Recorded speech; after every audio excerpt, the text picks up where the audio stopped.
የተናቀ ከሰውም የተጠላ የሕመም ሰው ደዌንም የሚያውቅ ነው። ሰው ባይዞ መንገድ የሚያስከፍለው ዋጋ ትንሽ አይደለም። መንገዶች ስላሉ መዳረሻዎች ሁሉ ደሴም ነው ማለት አይደለም። መንገዶች ብዙ በሆኑ ቁጥር መዳረሻዎች ምናልባት በዚች ምድር ላይ ብዙና ብዙ መዳረሻዎች ከፈተን በደንብ እዚህ ቦታ ላይ ስሙኝ። ለመታረድ እንደሚነዳ ጠቦት ለመታረድ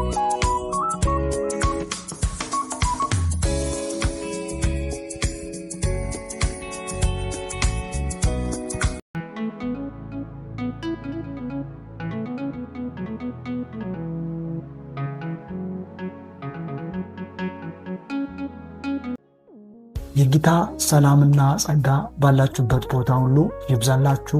ውድ እግዚአብሔር ቤተሰቦች እንደምን ከረማችሁ? እኔ ያለው እግዚአብሔር ይመስገን። ክብር ለጌታችን ለመድኃኒታችን ለኢየሱስ ክርስቶስ ይሁን። እንዲሁ ዛሬ የእግዚአብሔርን ቃል እንድንከፋፈል እንደተለመደው መጥቻለሁ። መጽሐፍ እንዲህ እንደሚል ልጁ በብዙ ወንድሞች መካከል በኩር ይሆን ዘንድ አስቀድሞ ያወቃቸውን የልጁን መልክ እንዲመስሉ አስቀድሞ ደግሞ ወስኗልና ተብሎ እንደተጻፈ ደግሞም በሌላው ቦታ እኛ ያንን መልክ እየመሰለን ከክብር ወደ ክብር እንለወጣለን እንዳለ በዚህ ቻናል ላይ የምታገኙት ወይንም በዚህ አገልግሎት ላይ የምታገኙት ሁሉ የልጁን መልክ የሚያስመስልና የልጁን መልክ እንድትመስሉ የሚያደርግ ነገር ብቻ ነው። ክብር ለጌታችን ለመድኃኒታችን ለኢየሱስ ክርስቶስ አሁንም ይሆንለት። ይችኛው ዓለም ዘወትር የምታስተምራችሁ ዘወትር የምትሰብካችሁ ዘወትር የምትሰጣችሁ አንድ ነገር አላት። ያም ደግሞ እሷን እንድትመስሉ። ሰይጣን ወደ ሔዋን ሲመጣ በቀላሉ አማርኛ ያደረጋት እሱን የምትመስል ነው ያደረጋት። እሱ በእግዚአብሔር ላይ ተቃርኖ ቆሟል። እሱ የእግዚአብሔርን ሐሳብን አልፎ ሄዷል። እሱ በእግዚአብሔር ሐሳብ አልገባም አልወጣም። ሔዋን ግን በእግዚአብሔር ሐሳብ የምትኖር ነበረች። ነገር ግን ወደ እሷ ቀረበና እንዲህ አላት፣ ይህንን ብትበይ እንደ እግዚአብሔር ትሆኛለሽ፣ ኃያል ትሆኛለሽ። ይችኛው ዓለም የምታስተምራችሁ ወይንም ሰይጣንም የሚያስተምራችሁ ይሄኛው ነው። ከእግዚአብሔር የምትበልጡ ኃያላን፣ ማንም የማትሰሙ ለማንም የመገዛት የሌለባችሁ፣ እግዚአብሔር ኢትዮጵያን የሚጠብቃት እግዚአብሔር አይደለም፣ ዓለምን የሚስተዳድረው እግዚአብሔር አይደለም፣ በቃ ዓለም ነበረች ትኖራለች እያለች የሰይጣንን ሐሳብ በምድር ላይ መናገር መስበክ፣ ይህ የዚችኛው ዓለም መስመር ወይንም ስርዓት ሆኖ ተገኝቷል። እኛ ግን ያለንበት ቦታ ሁሉ በየትኛውም አንግል እናንተን ወደዛ ቦታ እንጠራችኋለን፣ የልጁን መልክ እንድትመስሉ እግዚአብሔርንም እንድትመስሉ። ባሪያውም ስናገር እንዲህ አለ፣ ሰውነትን ለምድራዊ ጉዳይ ማለማመድ ለጥቂት ቀን ይጠቅማል፣ እግዚአብሔርን ለመምሰል ማለማመድ ግን ለአሁኑና ለሚመጣው ዓለም ራሱ አለ የሚጠቅም ነው። ቢኮዝ እችኛው ዓለም ማለፈው አይቀርም። የሰው ልጅ ይወለዳል፣ ያድጋል፣ ይሞታል የተባለ ዓለም የምትቀጥል አይደለችም። በመጽሐፍ እንዲህ እንደሚል ነገር ግን ልመጣ ያለው ይመጣል፣ አይዘገየም። ምክንያቱም የሚቆይ ከቆየ እንኳን የዘገየ እንዳይመስላችሁ ለምርጦቹ በሚል ብዙዎችን ለማዳን በሚል ነው።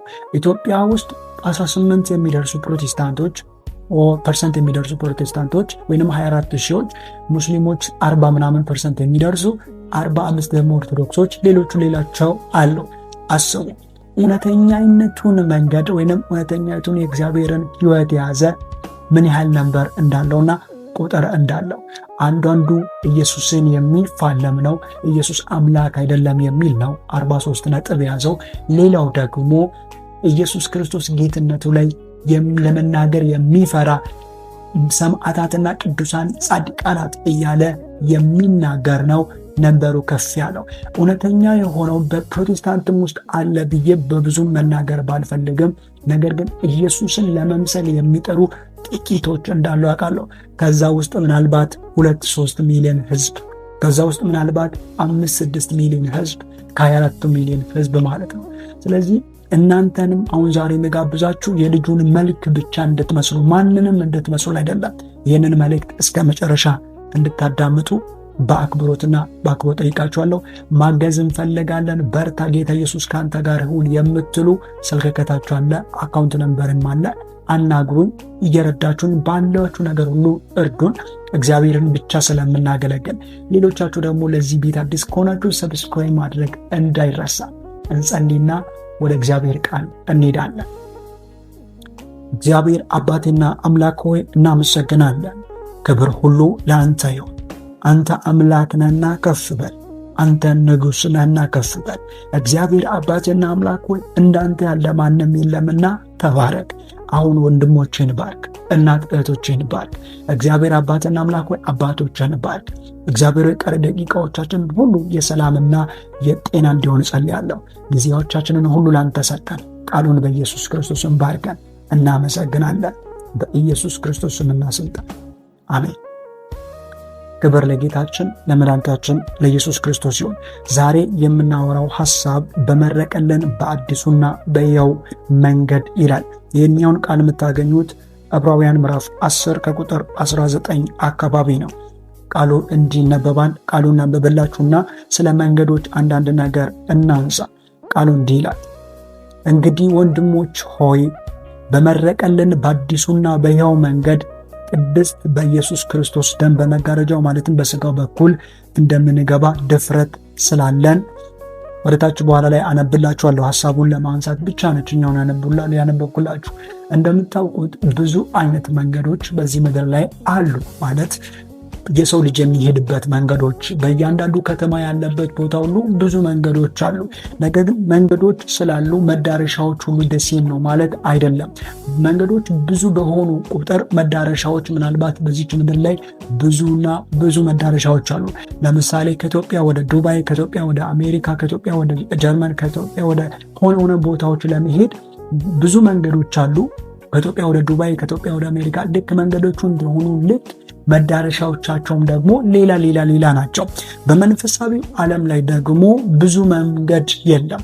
እችኛው በምድራዊ መንገድ የምትሰራው ራሱ መንገድ ወይንም ምድራዊቷ መንገድ የምንላቸው እነዚህ ብዙ ዋጋ ያስከፈሉ በቢሊዮን በሚሊዮን አልፎ ደግሞ የሰውን ልጅ ሕይወት እስከ መቅጠፍ ድረስ የደረሰ ዋጋ የሚያስከፍሉ መንገዶች ናቸው። አንድ መንገድ ሲሰራ የሰው ላብ ይወጣበታል። ከዛም ባለፈ ገንዘብ ይወጣበታል።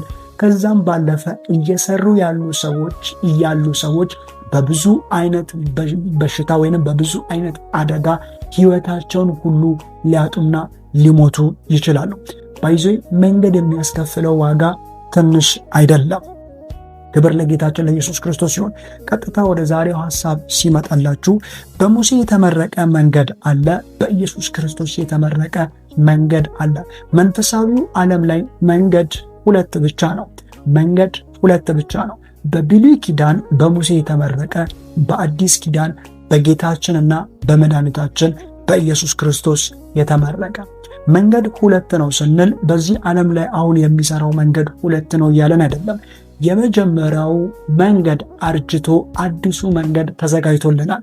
የመጀመሪያው አሁን ሊሄድበት በሚፈልገው መንገድ እንኳን በዛ መንገድ ቢሄድ ወደ እግዚአብሔር ሊያቀርበው ይችላል።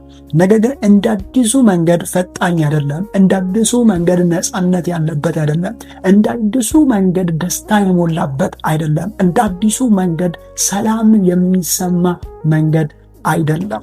ክብር ለጌታ ለኢየሱስ ክርስቶስ ይሁን። ስለዚህ እግዚአብሔር አምላክ ዘጸአት ላይ እንደምታውቁት ከግብፅ እስራኤላውያኖችን ካወጣቸው በኋላ በምድር ላይ እየሄዱ ባሉበት ጊዜ ሙሴን ጠርቶ ጽላትን ወይንም ሕግጋትን ይሰጠዋል።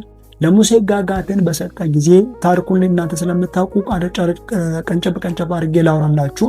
ከዛ በኋላ ሙሴ ሲመጣ ለሕዝቡ የእግዚአብሔርን ስርዓት መንገር ፈለገ። እንደምታውቁት ሕዝቡ እግዚአብሔርን ጥቶ በሌላ መንገድ ሄዶ ነበር። በእግዚአብሔር ሐሳብ አልተስማማም ነበር።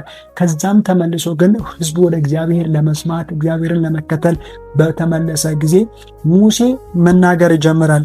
ዘጸአት ምዕራፍ 24 ከቁጥር 6 እስከ 8 ሄዳችሁ ስታነቡ ሕጉንም በነገረ ጊዜ ሙሴ ካወራ በኋላ አሁን ሕጉ የእግዚአብሔር ስርዓት ነው የነገራቸው ሕጉ። ነገር ግን ለዚህ ስርዓት መንገድ የሚባለው ነገር ያስፈልግ ነበር። መንገዱ ደግሞ ስርዓቱ ሳይሆን መንገዱ በደም የሚከፈል ዋጋን የሚጠይቅ ነበር። ለዛ ነው ዘጸአት ላይ እንዲህ የሚለው ወይንም ዕብራውያን መጽሐፍ ምዕራፍ 9 ሄዳችሁ ስታነቡ እንዲህ የሚለው 9:19 ሙሴ አለ ትእዛዝን ሁሉ እንደ ሕጉ ለሕዝቡ ሁሉ ከተናገረ በኋላ የጥጃዎችንና የፍየሎችን ደም ከውሃ ከቀይ የበግ ጠጉር ከሂሶጵ ጋር ይዞ እግዚአብሔር ያዘዘውን የኪዳኑን ደም ይህ ነው ብሎ በመጽሐፍና በሕዝቡ ላይ ረጨ አለ። እንዲሁም በድንኳኒቱና በማገልገያው ዕቃ ሁሉ ላይ ደሙን ረጨ አለ። ደም ሳይፈስ ስርየት የለም። ደም ሳይፈስ ተቀባይነት የለም። በመንፈሳዊ ዓለም ላይ ወይንም በእግዚአብሔር ዓለም ላይ በእግዚአብሔር ዓለም መንገዶች ሲሰሩ የተሰሩት በደም ነው። በብሉይ ኪዳን ላይ እንደውም ይሄኛውን መልእክት የጻፈላቸው እንደምታውቁት ዕብራዊው መጽሐፉን የጻፈው የዕብራውያን መጽሐፍ የተጻፈው ለዕብራውያን ሰዎች ከመሆኑ አንጻር ነው ይህንን ነገር የሚያስተምራቸው። ሙሴ እንኳን እንዲህ አድርጓልና የመጀመሪያው ስርዓት እንዲህ ነበረና አየህ ስለ ክህነቱ ምናምን ቀጥለ አወራላችኋለሁ ወይንም አስተምራችኋለሁ። እቺ ጋር ግን ስለ መንገድ ነው የሚያወራውና ሙሴ እንኳን በእንደዚህ አይነት ጎዳና በእንደዚህ አይነት መንገድ ነው ይህንን ነገር ያደረገው። በእንደዚህ አይነት ነገር ነው ያደረገው። ምን አደረገ? ደም አፈሰሰ፣ ረጨ ለሕዝቡ አለ። ከዛ በኋላ ነው መንገድ የተከፈተው። አሁን የሙሴን ሕግ የተወ ይላል። ክብር ለጌታ ለኢየሱስ ይሁን። የሙሴን ሕግ የተወ አንድ ወይ ሁለት ወይ ሶስት ሰዎች ቢመሰክሩበት ያ ሰውዬ በድንጋይ ተወግሮ እንዲሞት ተፈቅዷልና እያለ ያወራልናል። እሱን ቃል በኋላ ላይ አነብላችኋለሁ። ስለዚህ መንገዱ የመጀመሪያው የተሰራው በሙሴ ሲሆን ሁለተኛው መንገድ የተሰራው ደግሞ በጌታችን በኢየሱስ ክርስቶስ ነው። በጌታችን በኢየሱስ ክርስቶስ ነው። ትንቢተ ኢሳይያስ ምዕራፍ 53 ላይ እንደተነገረው እንዲህ እንዳለው ወይንም 59 ላይ የሚዳችሁ ስታነበው ሰው የለም አንድስ እንኳን እንዳለው ነገር ግን የእግዚአብሔር ክንድ መድኃኒትን አበጀለት እንደሚለው ትንቢተ ኢሳይያስ ደግሞ 53 ላይ እግዚአብሔር አምላክ የኛን በደል በሱ ላይ አኖረው እንዳለው በእርሱ ቁስል እኛ ተፈወሰን እንዳለው ከዛም ባለፈው ስለ ሕዝቤ ኃጢአት ተመቶ ከሕያዋን ምድር ተወገደ እንደሚለው እችኛውን ፖይንት ላንብብላችሁ። ትንቢተ ኢሳይያስ ባይዞ ደስ የሚለኝ የመጽሐፍ ቅዱስ ጥቅስ ነው። ኢየሱስ ለኛ የከፈለውን ዋጋ ለኛ የከፈለውን ነገር እንዳለ አንደርስታንዲንግ የምናደርግበት ቦታ ነው። እንዲህ ነው የሚለው የሰማነውን ነገር ማን አምኗል? የእግዚአብሔርስ ክንድ ለማን ተገልጧል? በፊቱ እንደ ቡቃያ ከደረቅ መሬት እንደ ሳር አድጓል። መልክና ውበት የለውም፣ ባየነውም ጊዜ ደም ግባት የለውም። የተናቀ ከሰውም የተጠላ የሕመም ሰው ደዌንም የሚያውቅ ነው። ሰው ፊቱን እንደሚሰውርበት የተናቀ ነው፣ እኛም አላከበር ነው። በእውነት ደዌያችንን ተቀበለ ሕመማችንን ተሸክሟልና። እኛ ግን እንደተመታ በእግዚአብሔርም እንደተቀጸፈ እንደተቸገረ ቆጠር ነው። እርሱ ግን ስለመተላለፋችን በደንብ ስሙኝ። እርሱ ግን ስለመተላለፋችን ቆሰለ፣ ስለ በደላችን ደቀቀ። የደህንነታችን ተግሣጽ በእርሱ ላይ ነበር፣ በእርሱ ቁስል እኛ ተፈወሰን። እኛ ሁላችን እንደ በጎች ተቅበዝብዘን ጠፋን። እኛ ሁላችንም እንደ በጎች ተቅበዝብዘን ጠፋን። መቅበዝበዝ ማለት መንገድ አለማወቅ ማለት ነው። ያለ መንገድ መሄድ ማለት ነው። መድረሻ አለማወቅ ማለት ነው። ተቅበዝብዘን ጠፋን አለ። ጠፋን። ከእኛ እያንዳንዱ ወደ ገዛ መንገዱ አዘነበለ። የተሰማንን ያሰብነውን ብቻ አደረገን። ነገር ግን አለ እግዚአብሔር የሁላችንን በደል በእርሱ ላይ አኖረው። ተጨነቀ፣ ተሰቃየ፣ አፉንም አልከፈተም። በደንብ እዚህ ቦታ ላይ ስሙኝ። ለመታረድ እንደሚነዳ ጠቦት በሸላቶች ፊት ዝም እንደሚል በግ እንዲሁ አፉን አልከፈተም። ምክንያቱም በግ ራሱን አይከለክልም። መስዋዕት ሊሆን ስለሆነ አዲስቷን መንገድ ሊከፍት ስለሆነ በመረቀን በሕያውና በአዲስቷ መንገድ ሲል ኢየሱስ ክርስቶስ የከፈለውን ዋጋ እየነገረን ስለሆነ በማስጨነቅና በፍርድ ተወሰደ። ሊታረድ የሚሄደውን በግ መቼም ቢሆን በነፃነት ይዘው አትሄድም፣ ተወሰደ። ስለ ሕዝቤ ኃጢአት ተመትቶ ከሕያዋን ምድር እንደተወገደ ከትውልዱ ማን አስተዋለ? በጌታ በኢየሱስ ማስተዋል ይሰጠን። ከክፎች ጋር መቃብሩን አደረጉ፣ ከባለጠጎች ጋር በሞቱ ሆኖ ግፍንም አላደረገም ነበረ፣ በአፉም ተንኮል አልተገኘበትም ነበረ። እግዚአብሔር በደዌ ያደቅቀው ዘንድ ፈቀደ። ነፍሱን ስለ ኃጢአት መስዋዕት ካደረገ በኋላ ዘሩንም ያያል፣ ዕድሜውም ይረዝማል፣ የእግዚአብሔር ፈቃድ በእጁ ይከናወናል እያለ ይቀጥልናል። ስለዚህ እችኛው የአዲስ ኪዳን መንገድ የተከፈለው ዋጋ የኢየሱስ ክርስቶስ ወይንም የአምላክ ሕይወት ነው። የጌታችን የመድኃኒታችን የኢየሱስ ክርስቶስ ሕይወት ነው። ይህንን ነገር የአምላክ ሞተ የሚሉ ከሆነ ኢየሱስ ክርስቶስ አምላክ ከሆነ የሞተበትን 3ቱን ቀን ዓለምን ማን ነው እያስተዳደረ የነበረው ብሎ ለሚጠይቋችሁ እችኛውን መልስ መልሱላቸው። ኢየሱስ ክርስቶስ አምላክ ብለን ስንል አብ ያልነው አይደለም፣ ወይም መንፈስ ቅዱስ ያልነው አይደለም። ከሥላሴ አንድ አካል ነው ያልነው እንጂ። ስለዚህ ሌላው ጥቅስም ከፈለጋችሁ እኔ ራሴ አስነሳለሁ፣ ይህንን ቤተ መቅደስ አፍርሱ፣ በ3ኛው ቀን እኔ ራሴ አስነሳለሁ ካለ የሞተ እንኳን ቢሆን በ3ኛው ቀን ራሱን በራሱ ማስነሳት የሚችል ኃይል እንዳለው እንዳትረሱ ለማለት ከወዲሁ መልእክቴን አስቀምጥላችኋለሁ። ስለዚህ የኢየሱስ ክርስቶስን ዋጋ ያስከፈለበት ነው። ኢየሱስ እንዲህ አለ፣ እኔ አለ እውነት፣ ሕይወት፣ መንገድ ነኝ፣ ከእኔ በቀር ወደ አብ ሊመጣ የሚችል ማንም የለም አለ። ነገር ግን ይሄኛው መንገድ በንግግር የተመሰረተ አይደለም። ይሄኛው መንገድ በትምህርት የተመሰረተ አይደለም። ይሄኛው መንገድ በአስተምሮ የተመሰረተ አይደለም። የብዙ ሰዎች ትምህርት፣ ሃይማኖት ክሬት ያደረጉ ሰዎች ትምህርት መንገዱን የጀመሩት በማስተማር ነው። ኢየሱስ የጌቶች ጌታ ነው። መንፈሳዊው ዓለም ስርዓት እርግጠኛ እንደሆነ ወይንም ኢየሱስ ጌታ እንደሆነ እርግጠኛ የምትሆኑበት ሌላኛው ነገር ልንገራችሁ። የዚችኛው ምድር ላይ ያለችው ሃይማኖት ማለት ቡዲዝም፣ ኢንዱይዝም ኦር ሙስሊም የምንላቸው፣ እስላም የምንላቸውና ሌሎች ሃይማኖቶች ያው ከ3000 በላይ ሃይማኖቶች ከ3 እስከ 6000 በላይ ሃይማኖቶች ስላሉ እነዚህ ሁሉ ተደምሮ በትምህርት ላይ የተመሰረተ መንገድ ነው ያላቸው። በትምህርት ላይ የተመሰረተ መንገድ ነው ያላቸው። ጁዲዝም እና ክርስቲያኒቲ ደሴም የሚያደርጋቸው ነገሮች አሉ። ቢኮዝ ደሴም ስለሆነ ጁዲዝም ብሎ ራሳቸውን እንኳን ቢለዩ ከዛ የመነጨ በዛው ሐሳብ ላይ የተመሰረተ ትክክለኛ መንገድ የሆነ ጌታችን ኢየሱስ ክርስቶስ ስለሆነ ጁዲዝም በሙሴ ትምህርት ላይ ወይንም ሙሴ መርቆ በከፈተላቸው መንገድ ላይ የሄዱ ሲሆኑ ክርስቲያኒቲ ደግሞ ኢየሱስ ክርስቶስ በከፈለው ዋጋ ላይ የሚካሄድ መንገድ ስለሆነ ኢየሱስ እውነተኛ አምላክ እንደሆነ የምታውቁት ያንን ንግግሩን በተግባር ያሳየ መንገድ ሊመሰርት መጣው። እውነት እኔ ነኝ፣ ሕይወት እኔ ነኝ ብሎ ያ ሕይወት ደም ሳይፈስ እንደማይቀጥል ያውቃል። እዚህ ቦታ ላይ አሁን የማነበላችሁ ቃል እንዲህ ይላል። እንደውም ቃሉን እናንብብላችሁ። ደም ሳይፈስ አለ ስርየት የለምና ሕዝቡ የሰሩትን ኃጢአት በእግዚአብሔር ፊት ላይ በብሉይ ኪዳን በእግዚአብሔር ፊት ላይ ያደረጉትን ኤቭሪቲንግ ያደረጉትን ጥፋት ያደረጉትን ኃጢአት ያደረጉትን እግዚአብሔርን የበደሉትን ያንን ሁሉ ነገር ያንን ሁሉ ስርዓት ደም በመፍሰስ ውስጥ ስርዓትን ያገኛሉና ኢቭን የብሉይ ኪዳን ደም በፈሰሰ ጊዜ ሁሉ መክደን እንጂ ስርየት የለም። የኢየሱስ ደም አንድ ጊዜ በመፍሰሱ ውስጥ ኃጢአታችን ላይ ታሰብ በኢየሱስ ጌቶች ጌታ በተመሰረተ መሰረት ላይ በተመረቀልን በዛ መንገድ ላይ ለአንድና ለመጨረሻ ጊዜ ሰላምን አግኝተንበታል። ኢየሱስ ጌታ ነው። እቺኛውን ፖይንት ላንብብላችሁና ወደ ሐሳቤን ወደ መጨረስ ልምጣ። በኢየሱስ ክርስቶስ ወደ ተዘጋጀው መንገዶች ልጨርስ። ዕብራውያን ምዕራፍ መጽሐፍ 10 ከቁጥር 19 ቅድም ያነበብኩላችሁ ቦታ አሁን እስከ መጨረሻ ላንብብላችሁ። እንዲህ ይላል፣ እንግዲህ ወንድሞቼ ሆይ በመረቀልን በአዲሱና በሕያው መንገድ አዲስ ነው ሕያው ነው። ለምንድን ነው አዲስ የሆነው ሲባል አዲስ ሲባል የመጀመሪያ ሌላ ነገር ቢኖር ነው። አዲስ የሚባለው ከመጀመሪያ ሌላ ነገር ሲመጣ እንጂ የሌለ ነገር ቢሆን አዲስ አይደለም። አሁን የተጀመረ ወይንም አሁን የተፈጠረ ነው የምንለው።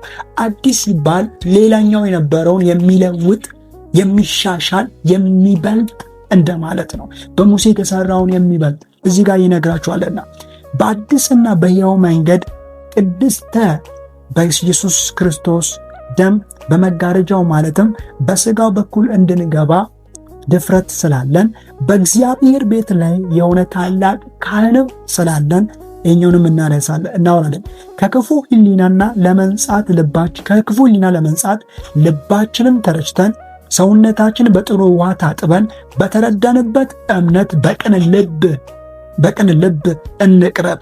የተስፋ ቃል የሰጠ የታመነ ነውና እንዳይነቃነቅ የተስፋችንን ምስክርነት እንጠብቅ።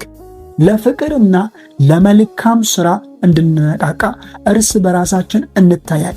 በአንዳንዶች ዘንድ ልማድ እንደሆነው መሰብሰባችን አንተው፣ እርስ በራሳችን እንመካከር እንጂ ይልቁንስ ቀኑ ሲቀርብ እያያችሁ አብልጣችሁ ይህንን አድርጉ።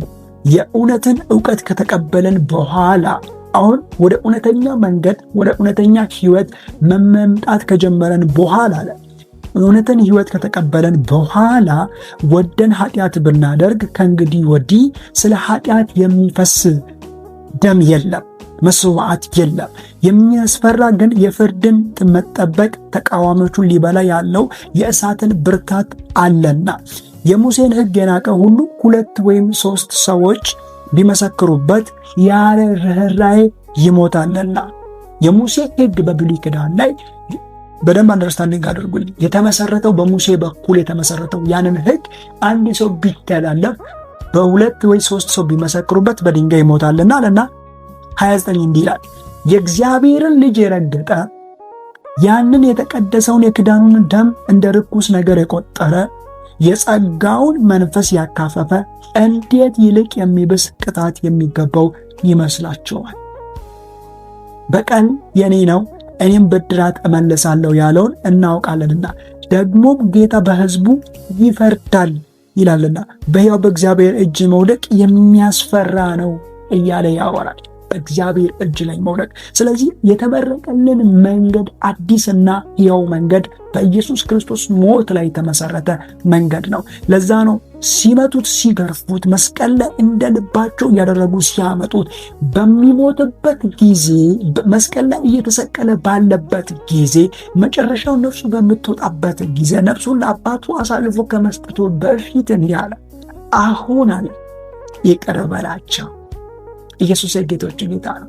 ስለዚህ በዛ መንገድ ላይ እንድትሄዱ ነው ይሄኛውን ነገር ማወራላችሁ። የሚቀለድበት መንገድ አይደለም።